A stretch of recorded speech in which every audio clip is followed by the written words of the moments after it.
do when you're rejected? When was the last time you were rejected? You had this great idea, this great thought, this belief, this dream, and no one else seemed to see it, and they just kind of rejected you off the cuff. Just kind of pushed you away. What do you do when you're rejected? When's the last time you were? You know, we're in this middle of talking about dreaming big. We're in our spiritual growth campaign, and we're talking about we want to dream big dreams. And you get this God-given dream, and what do you do when it's kind of rejected? See, I've never forgot when I began my ministry. I felt called to preach. I had finished junior college. You know, I'm 21 years old, getting ready to head off down to Southern California to Cal Baptist to go to college. And here's some words of wisdom I received from someone. They go like this. Make sure you take some extra classes just in case this preaching thing doesn't work out. What do you do when you have this God-given dream and there's rejection? Right now, rejection is a dream killer. And that's what we've been talking about on Friday, our one-word devotionals. We've been doing dream killers. We talked about delay as a dream killer. We talked about discouragement as a dream killer. Today, I'm going to stay with the D, so I'm going to call it disapproval. What do you do when you got this God-given dream and you're afraid of disapproval? You're afraid of what somebody's going to say. You're afraid of that rejection that comes. We all fear rejection. You know, it's interesting, as you read the scripture, there was a religious leader, a Pharisee who began to follow Jesus, but he had to do it on the sly because of his sect he belonged to, because of the group he ran with, the approval of those people, the disapproval of those that he feared. Here's what the scripture says. There's a man from the Pharisees named Nicodemus, a ruler of the Jews. This man came to him, Jesus, at night and said, Rabbi, we know that you are a teacher who has come from God, for no one could perform these signs you do unless God were with him.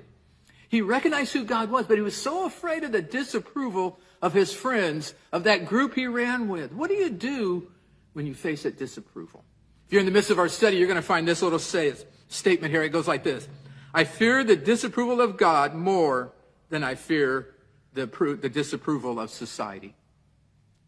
What do we fear more? You know, I want to challenge us. You know, it's hard sometimes to have that dream killer step in. We get this idea. We get this God-given dream. I feel God leading me, God calling me, God drawing me to this, God going in this direction. And we jump in, and that fear of disapproval, that fear of rejection, it's a dream killer. So I want to encourage you that to do the right thing, to do what God has called, to do how God is leading. So in this 40-day spiritual growth campaign, I want you to dream big. And I want you to have the courage to do it God's way. And I want to encourage you, don't let dream killers kill you. Delay, discouragement, or even disapproval. You know, even the disciples had this problem. They got arrested for teaching, got arrested for talking about God, and they were thrown in jail. They were let go, but they said, you can't talk about Jesus no more. But here's what Peter said. Peter and the apostles replied, we must obey God rather than people. So I want to encourage you. You know, it's going to be hard sometimes to follow Jesus, but it's worth it. Do you want the approval of man or the approval of God? Which do you fear most? The disapproval of God, the disapproval of man? Dream those big dreams. See what God can do. Just as we're saying, dream big, pray hard, think long, and let's see what God will do in 2022. That's my prayer for you. Don't be discouraged. Don't doubt. Don't delay. Don't be rejected. Stand with God. God bless you. You take care. I'll see you Sunday. We're going to be right here in person, online, wherever you're at. You can tune in and not even have to do it on Sunday. You can watch us during the week. But know this, I love you. And my prayer is that God has a dream for you and that you'll go where God leads. God bless you. Take care. See you Sunday.